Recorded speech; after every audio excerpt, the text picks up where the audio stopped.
kan lajɛ an bɛ aw fo bi kɔni showmelen don baara tɛ yen la maa o maa bɛ kan lajɛ u ka denbayaw la an bɛ bɛɛ lajɛlen fo minnu fana bɛ u ka baarakɛyɔrɔ la n'u sɔgɔlen don an na deja an bɛ bɛɛ lajɛlen minnu bɛ sira la ka taga n'u bɛ kan lamɛn arajow sanfɛ an bɛ bɛɛ lajɛlen fo bi kɔni ye araba ye janvier kalo tile 20 bi ye don kɛrɛnkɛrɛnnen ye mali kɔnɔna la bi ye don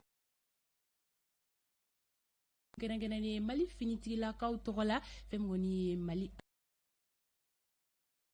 armée ale bangera ɲinan kɔni ye o san 60 ye ka kɛɲɛ ni o san 60 san yɛlɛma ɲɛnajɛw ye sɔgɔmaden na yani an ka don jɛmu kɔnɔna la an bɛ tasi bila kɛ ka ɲɛsin mali finitigilaka bɛɛ lajɛlen ma.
sɔgɔmaden na jɛmukan kɛmɛ sara fɛn min kɔni ye 70 ye an bɛna o kɛrɛnkɛrɛn k'o ɲɛsin an ka finitigilakaw ma o la fɛn min kɔni ye mali armée sɔgɔmaden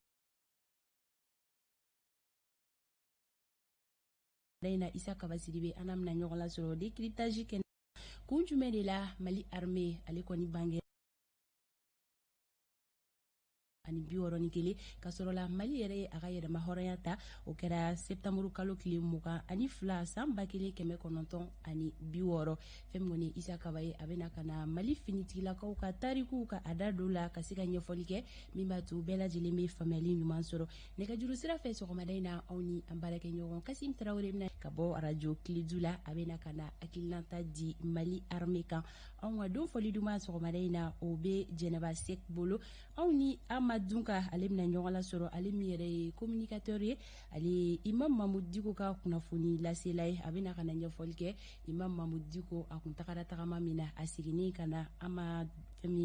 Dunka Mayiga ye ale bɛna ka na o kunnafoniyaw bɛɛ lajɛlen di aw ma sɔgɔmada in na don kibaru o bɛ colonel major Amadou El Konare bolo fɛn min ye siraba kunnafoni ye o kɔni bɛ soldat 2e classe Sori Ibrahima Diallo bolo ne yɛrɛ Fanta Tomota général Fanta Tomota an bɛ yan nɔ ka kunnafoni bɛɛ lajɛlen lase aw ma a ye aw bisimila sɔni an bɛ don kunnafoni kɔnɔna la colonel i bonne fête. Merci. Somɔgɔw bɛ di? Alhamdulillah. Colonel bɛ kuma tantɔ dɛ. Asimi Goita ka kuma man ca. Fana Tomota an b'i fo. Teni min filɛ i la nin i yɛrɛ kɛ général ye nka fɔ n b'a ye teni a fɛbunatigɛ bɛɛ lajɛlen ɲɛfɔ ka ban ni émission banna i ka taa i ka jala ye fɛn min ye fɔ n b'a directeur ba ale b'a ɲɛfɔliw bɛɛ lajɛlen k'i ye. O tuma fɔ n b'a banna ne ka généraliya ma wa? A ma ban ma. Fini mun b'i la teni mun filɛ i la ani galon minnu b'i la fɔ n b'a y'a bɛɛ recensé ka ban i bɛ jala min na n'an jiginna i bɛ taa a b'o d'i ma n'o tɛ ne ta in ye Asimi ye an bɛ taa ni nin ye kɛlɛkɛyɔrɔ de la n'i bɛ Turasi bɛ taa kɛlɛ kɛ a bɛ kɛlɛ de kɛ ni nin ye o tuma ni ne ye Asimi ye bi. Basi tɛ colonel Amadou El Konare sɔni i bɛna kanubagaw bisimila don kibaru ale kɛnɛ kan yanni o cɛ fɛn min ye an ka marabolo température dɔgɔma a n'a kumaba olu filɛ nin ye.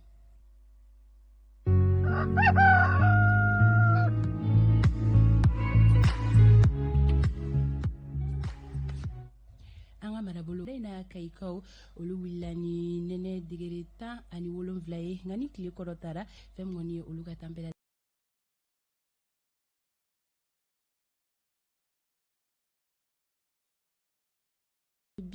mɛ jamana ka unité n'o ye kelenya ni jamana ka danbe ni jamana yɛrɛ ka tigiya an ka kɛnɛ fiyɛfiyɛw ka kan ta ye finitigilakaw de gangalen don ani juguw cɛ n'o tɛ ɲakuma b'a sɔrɔ juguw ye an ka jamana bɔsi an na o tuma an ka tasibila kɛ ka ɲɛsin o finitigilakaw ma bandaw a kumana kosɛbɛ a ka dano kɔnɔna la minnu na dɛmɛ bɛna sɛmɛnciya ka ɲɛsin finitigilakaw ma n'an bɔra ye an bɛ taa i k'a dɔn k'a fɔ bandaw hali bi a ye o tile ma ɲɛma bisimila ni o ye Mamuni Ginto ye kɛrɛnkɛrɛnnenya ale min ɲɛsinnen don i k'a dɔn fɛn bɛ tali kɛ yuruguyurugu ni bamanɲikurunya kɛlɛli o ma jamana in kɔnɔ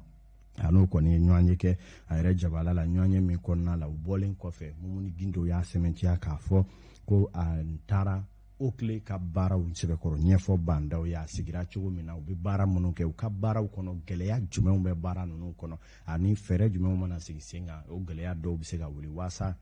maliden jigi bɛ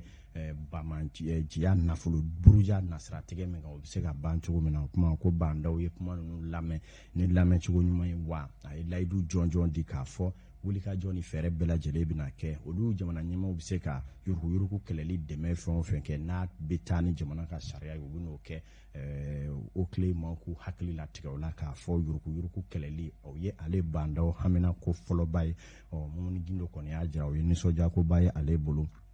jamana ɲɛmaaw ka se ka olu dɛmɛ yuruguyurugu kɛlɛli la sabula bɛɛ b'a dɔn hali ni ma i da don a kuma la ko ɲɔgɔn tɛ k'a sabu kɛ maa degelen nafoloba tali la k'a buruja k'i k'a fɔ k'i b'i sen da o kan o ye ko gɛlɛn ye cogoya caman kumaw bɛ fɔ haraba kan caman bɛ fɔ a ko kɔnɔna la wa an bɛna sigi k'a lajɛ nin bɛɛ kɔfɛ a ko bɛna tigɛ da min na jamanadenw ka se ka o sɔrɔ walasa ka bɔ kibaruya misɛnninw kɔnɔna la min ye minisiri ɲɛmaa Moktar Wan ale fana ye jɔ i cɛ jɔyɔrɔ la kariti nin na n'o ye jamana ka bugunatigɛ sɛbɛn min bɛ yen n'o yɛrɛ bɛ ɲini ka don bɛrɛ la ni an ka bugunatigɛ sɛbɛn tɔ bɛɛ lajɛlen ni o ye kariti nin na ye a yira k'a fɔ gɛlɛyaba bɛ a kɔnɔ kɛrɛnkɛrɛnnenya maliden minnu bɛ jamana kɔ kan olu ka gɛlɛya ka bɔ a ko la ka tɛmɛ bɛɛ lajɛlen kan sabula maa caman bɛ yen kariti nin na ko bɛ daminɛ waati min na maaw ye caman tun m'a faamuya dɔw yɛrɛ ye cogoya caman kumaw ni kuma caman fɔ ka ɲɔgɔn namuruti maa caman m'a kɛ dɔw fana degelen don si falenw ni tɔgɔ yɛlɛmaw ni a ɲɔgɔnnaw la o kɛlen don gɛlɛyaba ye an bɛ don min na i ko bi o kama Moktar Wan y'a kanu ka fɛɛrɛw sigi sen kan ko maliden dɔw bɛna bila ka taa ambasadi dɔw la jamana dɔw la fɔ ka se Faransi Espagne Itali ani kolowari jamana ma ani jamana wɛrɛ caman waasa ka se ka taa kariti nin na ko a fɛɛrɛw bɛɛ lajɛlen sigi sen kan maa minnu bɛ n'olu ye malidenw ye olu bɛ se k'a sɔrɔ cogoya min na o waati kelen na jɛkulu dɔw bɛ bila Bamakɔ ni Mali fan tan ni naani bɛɛ lajɛlen fɛ yan nɔ u ka se ka kariti nin na ko a kow ɲɛnabɔ waasa bala ka bɔ a kɔrɔ pewu o kɔni ye Moktar Wan ka hakilina ye gouvernement jama bɛɛ lajɛlen cogo a la min bɛna ŋɔniba bɔ malidenw olu sen na n'an bɔra yen an bɛ don kibaruyaw kɔnɔna la k'aw ladonna k'a fɔ bɛɛ ni kelenya ale nasiratigɛ kɔnɔ Segu marabolo ɲɛmaayaso la ni o ye gouverneur ye k'aw ladonna k'a fɔ kɛnɛ dɔ sigira ye kunu tarata kɛnɛ in bɛ tali kɛ ɲɔgɔnye la ɲɔgɔnye minnu bɛ ɲɛsin maliden minnu bɛ Mali kɔnɔ ani jamana wɛrɛ kɔkannaw na ni u bɛɛ lajɛlen ka cɛsiri kun ye ani diɲɛ jamana wɛrɛw ka se ka bɛn ni basigi ni kelenya sabati anw ka jamana kɔnɔna la a kɛrɛnkɛrɛnnen a camancɛ bolo kɔnɔ a kunba jɔnjɔn ye ka se ka hakili falenw kɛ wulikajɔ jumɛnw kan ka kɛ don n'a nataw la mun bɛ se ka kɛ waasa dekun bɛ jamana camancɛ bolo maa minnu fɛ olu bɛ se ka nɔgɔya cogoya min na teliyala ka kibaruya in fara ɲɔgɔn kan Umaru Koyita ale bɛ ɲɛfɔli kɛ an k'a lajɛ. Ni kɛnɛ min yɛrɛ sigira Segu gouverneur ka yamaruya kɔnɔna na ani dɛmɛba jɛkulu ka yamaruya kɔnɔna na a dabɔra de maa minnu bɛ yen nɔ ni olu ka baara bɛnnen don bɛɛ ani lakana la sabatili ma an ka camancɛ bolo la u ka se ka sigikafɔw kɛ ka hakililaw bila sen kan walasa cogo min na laɲiniw bɛ se ka sabati an ka camancɛ bolo la ka tɛmɛ ni gɛlɛyaw cogoyaw ye an ka camancɛ bolo in kɔni kɛmɛ gɛlɛya sugu bɛɛ lajɛlen ye ni waati laban in na ka tɛmɛ ni bɛngɛnɛ walew minnu yɛrɛ bɛ ka kɛ maa banbagaciw fɛ siyakɛlaw fɔ ka taa se maa danɛjugu dɔw yɛrɛ ka waleyaw ma ka tɛmɛ ni maa min bɛ yen nɔ n'a bɛ fɔ a ma secrétaire permanent du cadre politique de la gestion de la crise du centre ni ale tɔgɔ ye Bubakar Gawusu Jara ale ni hakilila in fɔ kosɛbɛ a y'a jira k'a fɔ ko nin gɛlɛya min kɔni bɛ an ka jamana camancɛ bolo la ko don o don ko dɔ de bɛ ka fara a kan ko nin sigikafɔ ninnu bɛ kɛ sababu ye bɛɛ lajɛlen bɛ se k'i hakilila di cogo min na ani wulikajɔ minnu kan ka bila sen kan walasa gɛlɛya minnu bɛ nin maa ninnu kan olu bɛ se ka wuli cogo min na ka tɛmɛ ni a ka kuma ye halisa a yira k'a fɔ ko ale kɔni jigi sigilen don ni lajɛ min bɛ ka kɛ segukaw fɛ yen nɔ o ka kɛ sababu ye dɛmɛw ani hinɛwaleyaw olu bɛ se ka fara ɲɔgɔn kan cogo min na ani hakilila ɲumanw walasa cogo min na nin gɛlɛya minnu bɛ nin maa ninnu kan o bɛ se ka wuli joona cogo min na.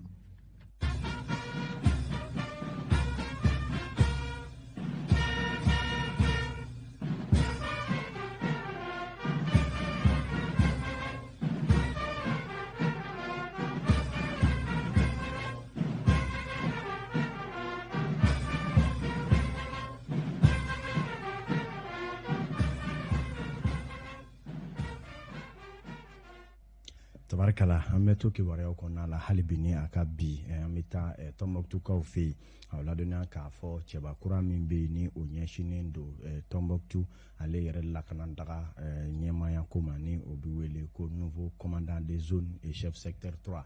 ale fana min bɛ o yɔrɔ kɛlɛ da kan na kɛrɛnkɛrɛnna kɛlɛbolo min sigilen ni o ye opération Maliko ye colonel Mamadou S. Kone ale fana ye jalatigibaw ni maa wɛrɛ minnu bɛ olu bɛɛ lajɛlen bisimila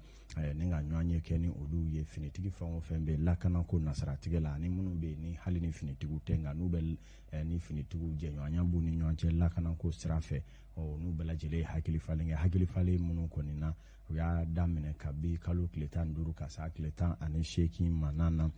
u ka sɔrɔdasi jabala min bɛ yen n'o ye Sheikh Sidi Bekayi ye Tɔnbɔkutu a kunba jɔnjɔn kun ye ka se ka taa ale yɛrɛ yira u la n'u ka kuma ka hakili falenw don u ni ɲɔgɔn cɛ ale min ye daga ɲɛma kura ye nin waati ninnu na u ko hamina ye kelen ye Mali den ni a bolo fɛ ka lakanda jamana ka sigida fa bɛɛ dugukolo fɛfɛw ka lakanda ka kɛ Mali ka hukumu kɔnɔ hali bi ni a ka bi n'a fɔ jamana ɲɛmaaya so bandaw colonel Asimi Goita ani cɛden fɛn o fɛn bɛ jamana ɲɛmaaya kunna bi laɲiniw bɛ ka kɛ olu fɛ cogoya min na wa ko olu bɛɛ lajɛlen ka cɛsiri de ye ko in kɛra ko sabatilenba ye sabula maa minnu bɛ yen n'o ye kɛlɛkɛcɛw ye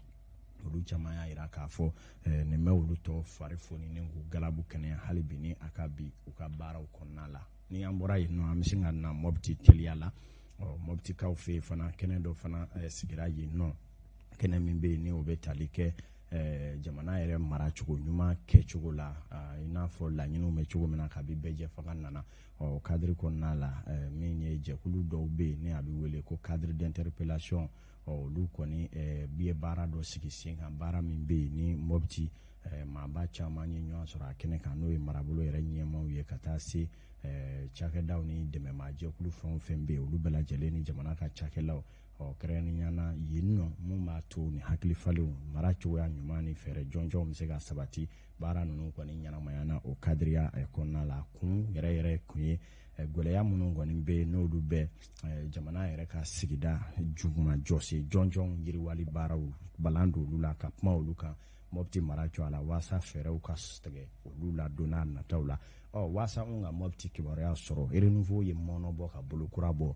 a lasigiden dɔ bila Mɔpti n'a mara jɔ a la min jɔ a ko Musa Tarawele ale y'a ja bɛɛ fara ɲɔgɔn kan renouveau bureau ba ye Bamakɔ yan an ka rɔjɛ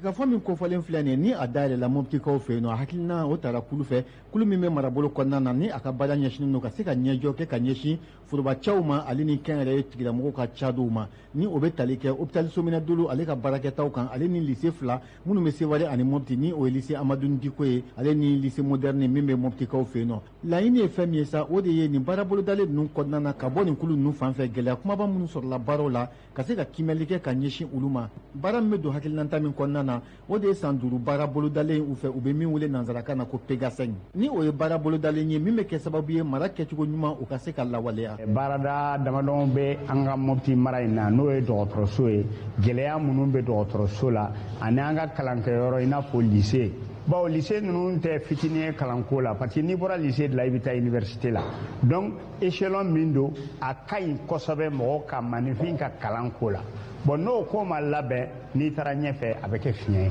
ka bɛn ni sigi yɛrɛ cogoya ye sa fɛn min marabolo ɲɛmɔgɔw ye olu tun bɛ kɛnɛ kɔnɔna na u bɛɛ lajɛlen ye u ka nisɔndiya jira n'u ka wasa jira ka bɛn ni nin hakilinata talen ye wa u y'a jira ka tila k'a laɲini k'a fɔ fɛn min ye nin baara bolodalen ninnu ye a ka kɛ sababu ye fɛn min b'a to yɛlɛma bɛ se ka don baara bolo la cogoya min na baara minnu ni hakilina talen don ka ɲɛsin forobakow ma n'a bɛ tali kɛ kɛnɛya kunkankow kan ale ni kalan koɲɛw kan marabolo kɔnɔna na sigi ninnu bɛ kɛ san kɔnɔ a dɔgɔyalen siɲɛ 1 sinon a bɛ se ka kɛ siɲɛ 2 yɛrɛ san kɔnɔ et puis programme min don programme de don min sigira sen ka coopération suisse fɛ u b'an dɛmɛ a ka ca depuis 2016 an bɛ nin baara ninnu na donc san o san nin sigi nin bɛ kɛ a bɛ dépend gɛlɛya bɛ sɔrɔ waati min na ani gɛlɛya bɛ kofɔ CCAP ye waati min na ani baarakɛlaw u ka temps b'u permet ka jaabili kɛ waati min na ni o bɛɛ farala ɲɔgɔn kan sigi bɛ se ka kɛ siɲɛ kelen walima a bɛ se ka kɛ siɲɛ fila san kɔnɔ. K'a yira u la walasa nin hakilinata ninnu bɛɛ lajɛlen bɛ se ka lawaleya a nafolo bɔbaga o ye coopération suisse ye ni a baara waleyali kalifalen don RLD AFADI o n'a cakɛɲɔgɔn ni o ye CRI 2000D RPCFA fo ka taa se CAD groupe suivi budgétaire ma.